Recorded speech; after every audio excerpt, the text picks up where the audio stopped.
done a lot easier. I mean, to take a person from, like I said, we have a lot of guys who come to us who get amazing results, but we're even more proud of the guys that are homegrown. I mean, you saw the kids, the teens, and the adults. Like, think about DJ. DJ's a homegrown. DJ came, he was wrestling, but he came as a white belt and did what he did. And people say, oh, he's a wrestler. Well, if wrestling was a prerequisite to become world champion in jiu-jitsu and become a black belt no-gi world champion, then every school across the country and throughout the world has a wrestler in there. Wrestling's not the prerequisite for it. You understand? It's just another excuse. But like I said, I'm most proud of the homegrown guys. I love the guys who come in that believe in the system, see what we're doing, want to be a part of that, and we can help. We've proven to help both sides, but you have to be dedicated.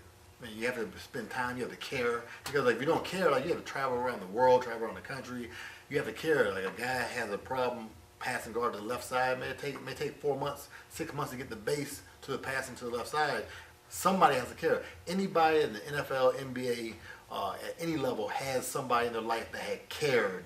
Whether the elementary school coach, getting the fundamentals, high school coach, college coach, is somebody who gave them fundamentals, and you have to care and be all in. Okay, now I have to say this because I like to give a shout out to LOC Fights because they gave me this great platform to interview great athletes and great coaches such as Mr. Urban here, DC Metro Food Guy. Please go check him out on Facebook and YouTube. Brandon Fry, you're really doing your thing.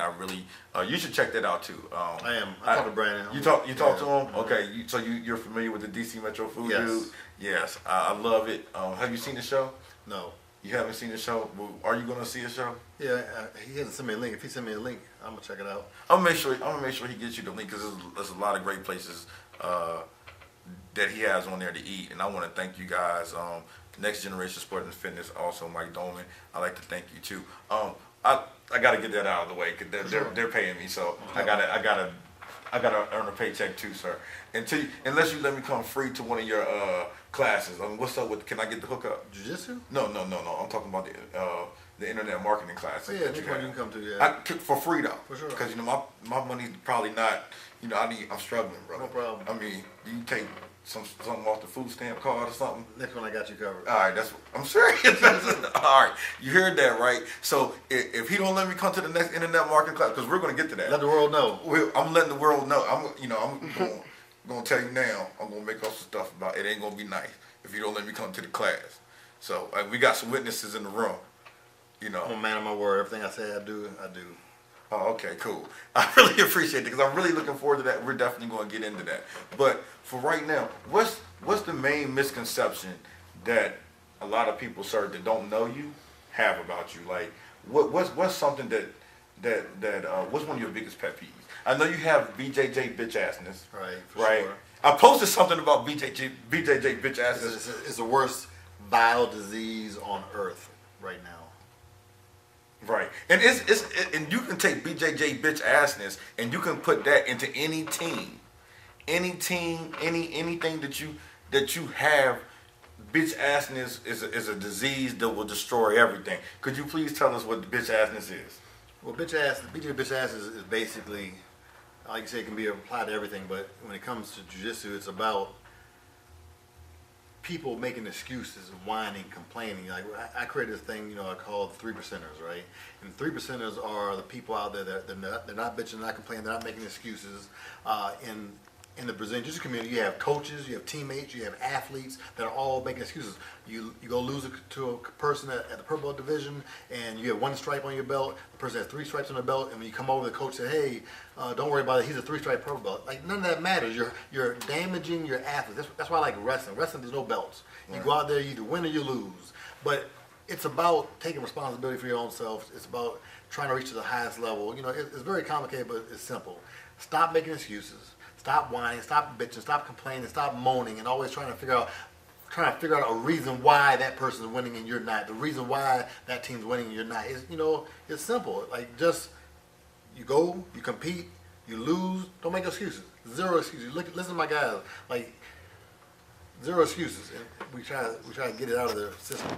Is there any form to say, because when you're here, you're a different person. Is there any place else where you're not, say, Lloyd Irvin, the coach, where you're more relaxed, you're more personable, or what's the scenarios of those? And like I have different categories, right? So like you said, you gave a good point. You said like, what's one of the misconceptions? Like being personable. Right. People think that they can't approach. I'm not approachable because I'm not smart. I'm at an event. I'm there to coach my guys. I'm trying to win. If we're losing, I'm not happy. We're winning, I'm happy, but we got somebody else competing, so we can't celebrate too long. And I'm there, so people see, like, oh, he's mean. Oh, he's not approachable. Oh, you can't talk to him. It's like anyone. I just met you, right? Right. We talked how many times? Twice. You sent me a message saying, "Hey, can I do an interview?" I know you're busy on your time, and the day after you sent me a message, you're here doing an interview. That is so true, and I will have to tell you because I was actually nervous. I was like, I was like, even if he says no, I can say I tried. 20 years from now, somebody will sit back and look at this video, and I know you made comments saying that you want jiu-jitsu to be an Olympic sport. Yep. And I know you're going to definitely be, or if not, one of the main advocates for jiu-jitsu being an Olympic sport. So for me, 20 years down the road, when jiu-jitsu is an Olympic sport, this video is going to surface and be like, wow, I met that guy. I've met that guy. He's a super nice guy, super great coach, great motivator, very personable to me. A lot of people have told me, I heard Lloyd's mean to people. No, he's been nothing but extraordinarily nice to me. He's opened up his school. I hit him up on Facebook. I sent him a message. 10:30 last night? 9:30, Right, 10? yeah. 10:30 at night. And he said, hey, come in tomorrow morning at 6 o'clock. We actually ran into some car problems on the Beltway. But yes, and he just said, come on down. It's cool, and I want to thank you for that.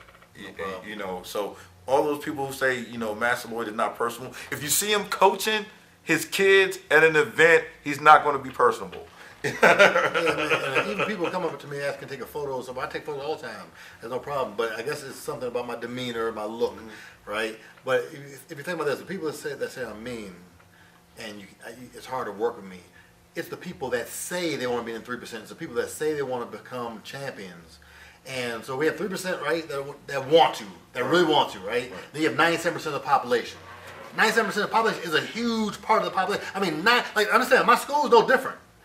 What we've been talking about right now is only the competitors.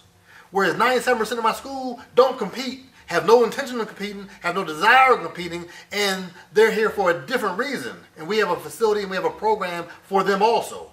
But people, when they see me on video and they meet me and talk about what I'm doing, they only hear me talking within the 3%.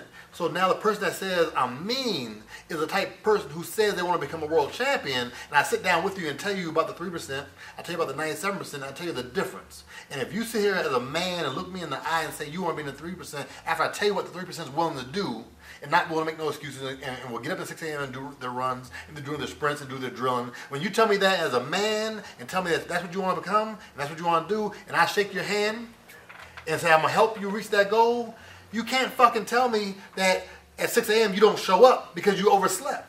You oversleep at the Olympic Training Center, you're going home. Wow. You're going home. So if you oversleep just one time. At the Olympic Training Center, you're going home. But that's not the case here, though. So you're a little bit more. No, here, we have to have some type of punishment. We have to have some type of, like if you're living in a house for free, and you're not paying any rent, any electricity, any utilities, or nothing. Food. They pay for their own food. They pay for their own food. They pay for their own food. And you have a room, and all your responsibility is to show up practice on time. That's it. You expect them to at least be there on time. Yeah, and it's no problem. Understand this. It's no problem. And I don't hate the guys if you show up late on time. I don't hate the guys. It's just, do you want to be in the 3%? See, because at the end of this month, in May, we're going to be in California at the World Championships. And at the end of the day of each category, whether it's blue, purple, brown, or black, there's only going to be one person at the top of that podium. That person will get a gold medal put around his neck. And all these guys and gals say they want to be that person, right? But when that time comes, how many times through the last 12 months were you late? How many times did you skip? How many times did you oversleep? How many times? I talked to a guy, I watched a commercial for a guy in the Olympics, and he said, I'm going for the Olympic thing, I'm doing this, that. But one thing that sticks in my head, he said, I haven't ate dessert in 3 years. Wow. I haven't eaten dessert in 3 years.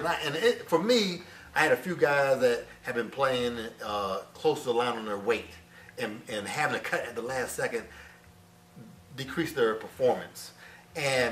But they're eating desserts and snacks and eating out and eating bread and not eating like they're supposed to be, eating clean. So I'm very much on the guys eating clean. So if I come over to the house, you come to practice, or we're out eating, you're ordering a sundae or you're ordering this big pasta thing.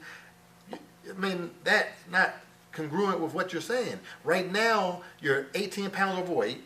Competition's up in 4 weeks, and right now eating pasta, you're going to be in a situation where you're going to be trying to cut weight the last week. And it's going to decrease your performance. We bring an athletic trainer in here, they tell you it decreases your performance. So it's like a frustrating thing, but I'm battling. I don't care about being friends with them. Mm-hmm. If you're here, I'm going to let you know your nutrition has to be on point, your condition has to be on point, your techniques have to be on point, and I guess I will be the mean guy if I'm doing that and you're not doing it.